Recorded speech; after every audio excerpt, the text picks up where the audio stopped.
Amis smasheuses, amis smashers, bonjour et bienvenue dans ce Top Smash. Il y a quelques temps, je discutais avec Alexandre Foulon-Noël sur Smash Up France sur le thème suivant. Quelle est la créature de Force 2 la plus forte dans Smash Up?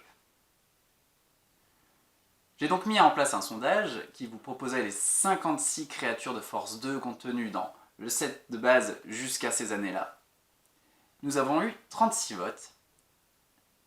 Et voici le top de la communauté.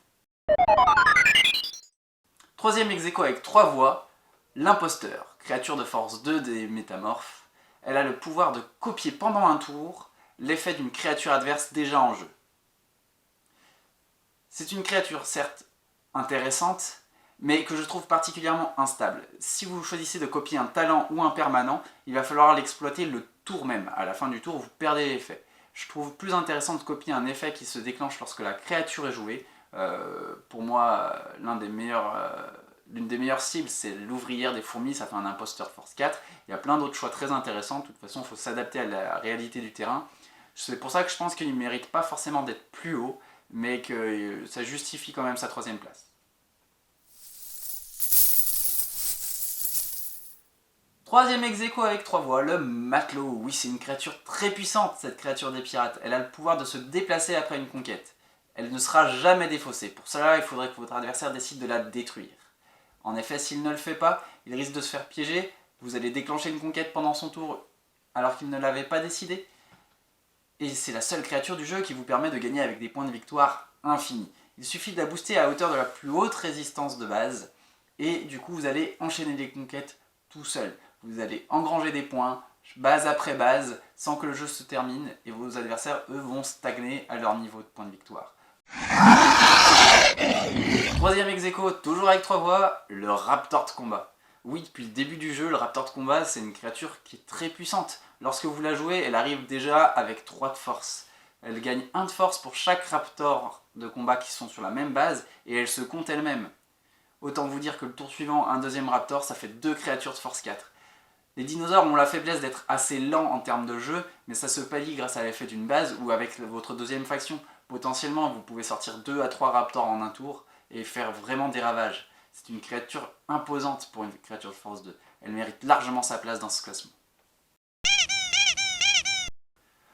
On passe enfin au numéro 2 avec un total de 5 voix. 5 voix pour l'ourson rigolo. L'ourson rigolo, pourquoi plus intéressant que le raptor de combat? Eh bien parce qu'il est dissuasif malgré le fait que quand il arrive en jeu, il n'a que 2 de force. Si votre adversaire n'a pas la possibilité de le détruire, il va l'empêcher tout simplement de jouer sur une base. Souvent, on choisira de ne pas jouer sur une base où il y a un ourson rigolo ou de ne pas y déplacer nos créatures au risque de le renforcer. Il va gagner un compteur à chaque fois qu'une créature est jouée ou déplacée sur sa base par un autre joueur. Par contre, si c'est une créature très puissante, elle reste à double tranchant. Votre adversaire peut très bien faire le choix de justement le booster pour déclencher la conquête avec les quelques points qui lui manquaient. Il suffit qu'il se place premier en mettant pas mal de créatures, il déclenche la conquête et vous êtes même bloqué sur la possibilité de jouer décharge d'amour car votre créature sera probablement la plus forte. Et en première position avec un total de 9 voix arrive l'indétrônable Increvable. Effectivement, c'est l'une des créatures de Force 2 certainement les plus fortes. Pas par sa puissance brute, puisque elle reste une créature de Force 2, mais parce qu'elle a un nom incroyable de manière d'être utilisée. D'abord, son effet c'est d'être joué une fois par tour depuis la défausse comme une créature supplémentaire. Ça ouvre plein de possibilités. Il manque 2 points pour lancer la conquête d'une base, un Increvable suffira à la mettre en jeu et vous pouvez garder vos ressources ou pour vous imposer en tant que premier ou pour jouer sur d'autres bases. Une autre manière de le jouer, c'est une ressource sacrifiable. Lorsque vous la mettez en jeu, vous pouvez très bien la détruire lorsque vous avez besoin de détruire une de vos créatures pour gagner un effet. Je pense à Sacrifice des sorciers, le feu aux poudres des pirates, ou même encore pas mal de cartes chez les chatons. Ce sera perdu? Pas du tout. Vous tuez un Increvable, au pire il revient le même tour si vous ne l'avez pas joué, ou le tour suivant si vous l'avez joué ce tour. Dernière manière de l'optimiser, avec maintenant l'arrivée des titans qui ont besoin souvent de prendre notre créature libre pour le mettre en jeu, ça veut dire que vous aurez toujours la possibilité de jouer une créature à côté, c'est-à-dire l'increveur.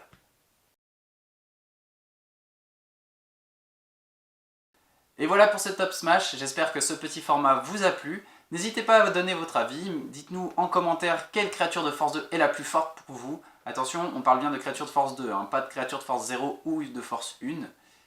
Si vous aimez ces vidéos, n'hésitez pas à vous abonner à la chaîne du Travail Prismaché. Si vous n'êtes pas des nôtres, n'hésitez pas à nous rejoindre sur Smash Up France sur Facebook ou sur le Discord de Smash Up France.